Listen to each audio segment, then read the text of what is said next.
Hey guys, welcome to Frame of View. I'm your host Parson Brown, and we're about to have a conversation with Callie Klotka from Chicago. Callie, how are you? First and foremost, how are you and your family doing, and what's the situation where you're at? We're doing really good. Me and my husband both have work still. Kids are at home, sheltered in place, doing their schoolwork, but otherwise we're good. Good. So you've got a pretty unique story. You work in the healthcare industry, and you have also borderline you tested for. Tell me your experience with what's going on right now. So when this all started back in March, I ended up starting to feel sick like first couple weeks, and I ended up going to the hospital after like a couple weeks, and they had tested me for COVID. They said, you know what, it's negative, but the immunologist said there's a good possibility you're out of the testing window, so you could have been positive. Um, and then I was able to return back to work after the 14-day quarantine, and I had no symptoms. And I went back to work, and kind of immediately thereafter, everything kind of fell apart. I got furloughed and sent off to work directly with COVID patients in the city of Chicago.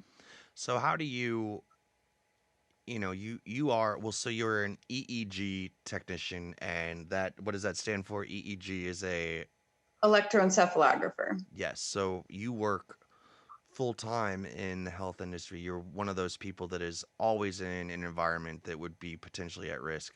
So knowing those risks and having already encountered what was likely the virus, and then being you've been through so much, like losing your job and then being put back into back onto the front lines. I mean, that's a, that's a powerful thing that not anybody could do that. Like takes a very strong will for somebody to continue to do this kind of work in this situation. Um, how are your colleagues? Like what is like the mindset and the morale of folks that are going into this frontline situation beside you every day? That's a good question. So there's a lot of varying morales basically, and we all kind of exist in our own little bubble. But there's a lot of people that are thinking that this is not such a big deal, even in healthcare. And there are other people who are like, oh, I wouldn't walk in a doctor's office, even if it is my job, if you paid me $1 million. So and then there's that middle ground people, people willing to go help out and work with the COVID positive patients, and people who are willing to still show up to work. But nothing's being held against any of the employees that don't want to come to work or are too scared to work. Um, but then you Right. have those employees that don't think it's a big deal, and they're a little worrisome when you have to work with them. Now that's interesting to me that there are folks in the health industry that that work in healthcare, um, that don't see this as a serious situation. Is that what you're saying? Yeah, there are quite a few of them. Huh. hmm And it's kind of scary to work with them because they don't take it seriously. So they don't wear the proper protective gear. And then they put you in a situation because when you are able to get off of work or to go take your breaks in those protected environments, you're fearful even then that you're going to catch something because the other people weren't as careful as you were. Wow, that is a really interesting frame of view. Mm-hmm. Um, Yeah, so I mean, and I've got tons of questions for you. Do you guys have the proper protective equipment that you need? How is the stock of resources that you need to do your job holding up? Because we hear reports all across the country of how that's people are trying to get access to the right equipment. So we do, I should say, I work at two different places. So I work at the local hospital, and then I was sent out to go work in the city of Chicago. So at the local hospital, they're not really following as many protocols as I would have guessed they would be following. When I followed up with my supervisor and said, hey, I'm scheduled to be on and work on such and such day. What is the protocol for working with COVID positive patients? And I didn't get the feedback that I was expecting, because we work in the ICU, we work in the CCU. So these are all critical care patients. Some of them are on ventilators. And, I kind of expected her to say, like, hey, you got to wrap up the equipment. You got to get in and out of there as fast as you can, and, wear an N95 and do this and that. Just that wasn't the feedback I got. And so I don't know what their supply is. I know they were trying to obtain supplies. But when I work in the city with the COVID positive patient, everybody has COVID that's walking in the door. I'm working at a field hospital in the city. And when I work there, they do have N95s, and they are sterilizing them, and then you reuse them. So you're wearing one all day. You're wearing one gown, one N95, one face shield, one pair of goggles, and two pairs of gloves. And you're wearing that all But day long. is that protocol? So when you say there's been a lax in protocols, what type of things like are you specifically So talking typically, about? if you're working with patients, you would change your gloves, your face mask, your PPE. You would change it in between each patient. That's usual protocol pre-coronavirus. Hmm. But now that there's coronavirus and a shortage of PPE, they say, well, they're all positive, so we just go from room to room and sanitize our gloves in between. So so do you just spray the equipment and like gowns and masks and things and then return to them later? Is that does that The work? gowns get laundered at the end of the day.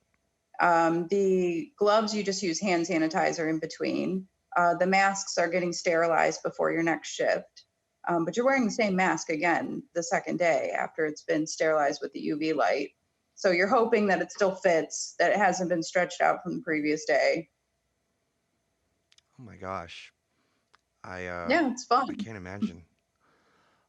Thank you for what you're doing. Also, uh, I'm really interested on and how people are doing, how people are feeling. How are your patients when they come in and specifically the ones that have COVID? The ones that have COVID are, well, I was kind of telling some other people that we're seeing all age groups. I mean, we're doing 18 plus at the field hospital, but we're seeing all different age groups. So you're seeing anybody from 18 to 99. And we've had some people in their 90s, we've had some people in their 30s, 40s. And I was telling my husband actually that it was surprising that the people in their 30s and 40s um, always look much worse than the people that are like in their 80s and 90s, even though they said this is really going to be worse for the geriatric population. It was surprising to me to see how much worse these 30 and 40-year-olds looked. They were Why do you very think short that of breath. is? They were dizzy. They were, having trouble standing, having trouble breathing. Wow. Do you think that I mean, why do you think that is? Do you think that older people are just wiser and more prepared for No. I'm just speculating. So the thing that I think it is we're an alternative care field hospital. So basically, this is where they're going to go to finish out their quarantine to protect their loved ones at home. So some of them are on oxygen, but we only do like a very limited amount of oxygen right now. I think our criteria is going to escalate next week when we open up another portion of the field hospital. But right now, we're just taking people who aren't quite as sick as others, or they have to meet our criteria in order to come in. So they have to be under 2 liters of oxygen. They have to have, an O2 of 92% or better on that 2 liters of oxygen. They have to be under a certain BMI, have no comorbidities. So we're getting like the healthiest of the geriatric patients. Um, so I'm thinking like these are just really healthy older people. And for some reason, it's just hitting those younger people when they do get bad enough to be hospitalized. It's hitting them a lot harder. That's my speculation. Gotcha. So bundled question: how is Chicago handling this situation? How is the mayor handling it? How do you think the city is? Are you prepared for what's about to happen or what's already happening? Yeah, I think the city's handling it really well. You know, when I drive out to the city to go to work, I um, there's no cars on the street. There's very few. There's a lot on the expressway. I don't really know where they're going, but there's really not a lot of traffic out in the city. You drive around and the streets are just empty. There's nobody out walking. There's nobody out doing anything. They do have like light up hearts on the buildings, which is kind of nice, and a lot of signs saying, you know, That's thank you good. to the healthcare Chicago's always workers good and about first line responders. morale. Yeah, the morale I think is I'm only working with people, you know, that's the only people I see when I go to the city is the people that are working at the field hospital with me. But morale overall is good. I think people want to know, when is this going to be over? When are we going to be done working here? When can we get back to our regular jobs? Because it's hard to be in full PPE for 12 hours a day, and you know, taking limited breaks, because it's just a hassle to go in and Oh out gosh, yeah. and try and take off all the PPE, get to a safe area, you know, hand sanitize, use the bathroom, come back, get in all your PPE, and get back on the floor. So I think morale is good, as long as this isn't going to go on till like July. I think if you asked me again in July and this was still going on, I think morale would be down quite a Well, we're gonna check in with you in July for sure. Um, bit. has the city, has the mayor done, in your opinion, a good job of offering the assistance, the equipment, and everything that first responders and that medical professionals need? So the governor has actually been providing all of the supplies to the field hospital. So far, we've been fine with supplies. I couldn't say how it is at the other hospitals. I haven't been there, but we've been good on supplies so far. I think that they've done a great job. They provide us with meals, and they provide us with whatever we need while we're there. We have scrubs that we wear while we're there. They built a whole like locker room for us. We have plenty of security. We've got, you know, Chicago PD on site along with two other security groups, so we're safe where we're at. Um, and What I could be think done that better? overall they've been good. What could your city do better for you? Um, Not much right now. Staying at home is the best we can do. I do know that I did mention this once before, that we do have one of the coolest hospitals in the city, or in the nation. We have Rush Medical Center, which was actually built post 9/11 because they were so worried that the Sears Tower, one of the Chicago buildings, would get attacked next after 9/11 happened. So they built this hospital, $600 million or something like that. And I don't know if anybody's ever seen Rush, but it's right off the 290 expressway. Hmm. And it's this big white building that it's shaped like a butterfly. It has four separate wings, and they're able to triple their bed load overnight, turn their entire atrium into an ICU if they have to. They have two separate ERs.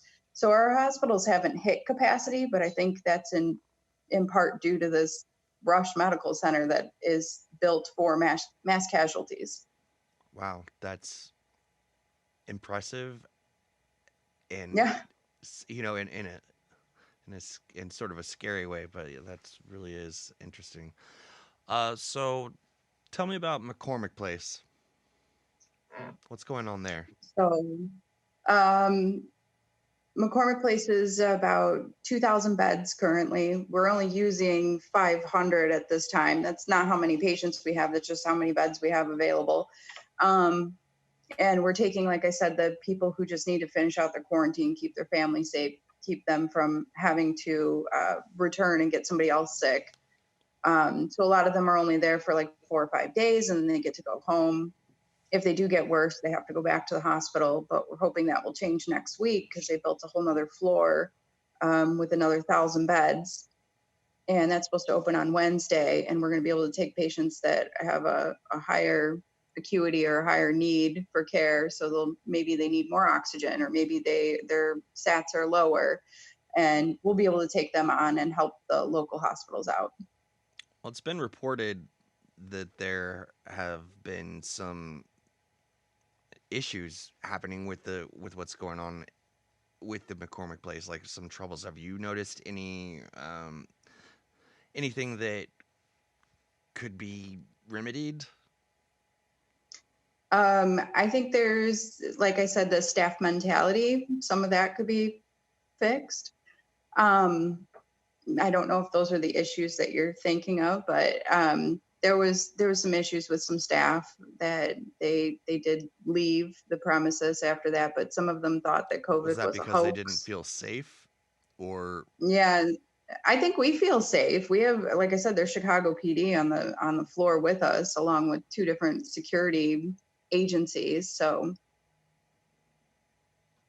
I see? that we're not afraid of patients or anything. It's just there was some issues with staff, who a couple of them did end up with COVID, because they just didn't think it was a real thing. Yeah, well, the Chicago PD can't protect you from a virus. No. Okay, well, we applaud you and all your colleagues. Thank you so much for all your work. Is there anything that you really need, like, did you feel like you want to share with folks that are across whoever watches this? Yeah, I think that they should know that COVID is real. It's really affecting people, and that our hospitals are gonna get to capacity if they don't listen, stay home, do what they're supposed to do, and take care of themselves. What kind of practices should people take on a regular basis, not just in Chicago, but all across the country? Washing their hands, not using gloves as a substitute for washing their hands, wearing masks the proper way, not just throwing it on any old way. Cover your mouth, cover your face. If you are sick, don't leave your house. That's pretty much it. Getting your temperature checked. Don't fight with people who want to check your temperature. Just let them do it. Right. So, what kind of errors do you see people making, even when they're trying to make attempts to protect themselves? For example, I went to the store earlier and I saw a kid with a mask, but he wasn't covering his nose, and it was like kind of hanging off his face. And I'm like, if you're wearing a face covering but you're not covering your face, what's the point? Is there anything else that you see people just sort of like uh, protection faux pas? Oh, I see a lot of people ranting about putting on, I'm wearing a mask so that I don't get COVID. And that's not how it works. So the purpose of the mask is to protect other people from you, because you don't know if you have COVID. You could be asymptomatic and have it. There's such a long duration before you find out whether or not you're sick once you've been in contact with somebody. So the incubation period, you could be just spreading it all over town. So the point of wearing the mask is to protect other people from you. So if everybody's wearing one, then we're all protecting ourselves, or protecting each other, basically. It's not going to stop you from getting COVID. So if you're around a COVID positive patient and they're coughing in your face and you have a face mask on, you're not protected. You need to, both people need to be wearing the mask, and you need to stay away from people who are sick. Yeah, good advice. Also, so you are uh, a person in a unique situation. You have been tested. Your test came back negative, even though you're kind of sketchy on whether that was true because there was a different time frame. Can you explain that? How that works in your situation, the scenario that happened with you in your testing, and your perspective on where we need to go with testing overall. Sure. So I know that here in Illinois, they're already testing like 10,000 to 16,000 people every day. As a matter of fact, they actually opened the outlet mall for COVID testing, and they opened it at 8 a.m. and at 8:25 a.m. they said, "I'm sorry, we can't take any more people. There are already 600 people here," which was Hmm. just insanity. I hope that people that are getting tested actually have symptoms or have been around somebody, so we're not just needlessly doing tests, because it doesn't it doesn't equate the same when you go to look at, are we flattening the curve or are we not? Because obviously we're going to have a lot more positive people now that more people are getting tested. Um, so I guess the thing with my test is they said that I needed to be still in that fever window in order for that to come back as positive. And if I had already shed the virus, then it wasn't going to come back positive. So going and getting a test after you've been sick isn't really going to do you any good. So there's really no purpose in that. No, You need to unless do it the antibody while you're sick. test. Oh, How the does that antibody play into test. the situation? I would be very interested in getting an antibody test, but they're saying that that doesn't even prove that you won't get it again. The virus has already Right. mutated more than 30 times. So basically saying there's 30 different forms of COVID-19 out there. Now So that is just because something you've I had haven't one heard form before. doesn't mean you're not going to get another. Do you think at this point there's hope to get a vaccine that will be effective on all the mutations? I would All the hope different so. There versions? was an article out from Edward Hospital here in Naperville, and they were saying that a lot of patients were being discharged after they were diagnosed COVID positive, and the first thing they were asking is, "How do I donate plasma? How do I help?" So they're going to actually look into ways for people to start donating plasma to try and help with this vaccine that's Right, coming you're out. talking about convalescent plasma and the work that we've spoken with someone that's been working with that. Um, Mhm. Fascinating, and again, just so thankful for everybody that is on the front lines Yeah, and helping it with seems like this. a lot of patients want to do that. They want to donate the plasma and help out, just as much as we want to help make sure people are Yeah. safe and well. Thank you so much for all your work, everything that you're doing. I just like I have my heart. There's a huge portion of my heart that's in Chicago, so I feel for you. You look like such a lovely person that I want to give a hug to. Um, Thank you so much for talking with us. Is there more that you need people to know? Oh, it's endless what you want people to know, but they need to go out and, do the right research, use verified articles, verified, people, not just listen to, CNN or the president or anything else, because they don't know. They're not doctors. They're not on the front line. They don't know. You just watch these videos from nurses in New York or anybody, the Right. doctors in New York. It's just heartbreaking to see that a lot of things have failed them. You see the CDC guidelines going from, oh, anybody with droplet precaution, you need to wear an N95, going down to a bandana will do. And these nurses having to wear garbage bags because they don't have gowns. And it's just craziness. Yeah.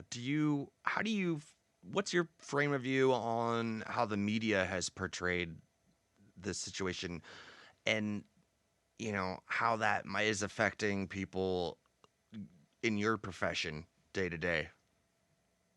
Because there's Um, disinformation, it seems like. There's a lot of yeah, different information. there's a lot of it. We've watched our governor, and I mean, he seems to be on top of things, and he's taking the advice of a doctor, and he's not claiming that he knows anything about any of how a virus transmits or anything like that. He lets the doctor do all that speaking, which is helpful. Um, they're still they say things are going one way and then the next day you hear something different, so everything's fluid. It's like from the beginning of the day to the end of the day there could be 30 different changes in protocols for working at a healthcare facility, or what we're supposed to do next even as a civilian. And it's like you don't know what you're supposed to follow or if you're up to the latest news, so you feel like you have to watch every single one of those so you know what the rules are and how to Right. play the game. Yeah, don't. It's true. You got to pull from a large pool. Mhm. Before we wrap it up, this has been such an informative and such a serious topic. Thank you so much for your time. But I want to just throw out a question. What is maybe the silliest, funniest, happiest, if you will, sort of silver lining that you may have witnessed while working on the pandemic? Well, we try something to keep happy. ourselves entertained at McCormick. So I can say that there have been many new games I have learned, from the donning and doffing station. I mean, we were playing basketball with our paper bags before we walked in. We try to keep it light spirited. On our way out, you had to come up with a celebrity name that matched up to the previous person's celebrity name. Either they were in a movie together or their names are similar or something like Oh, that. like 6 degrees of Um, separation. yeah, exactly. So there's a lot of fun games. I'm working with a lot of people that I don't know, I've never met, I've never worked with before, and they've never, worked with any of us before. So you have an agency and then our DuPage Medical Group all going out there to be deployed to McCormick Place. So it's a lot of mixed people that we've never met from all over the country. There's some people from Oregon and Colorado and Texas that are out there working Wow. with us. So it's kind of cool that we all came together and are taking care of these patients, and we can all get along and we can all work together cohesively to manage the Oh, facility. that's wonderful. And Mhm.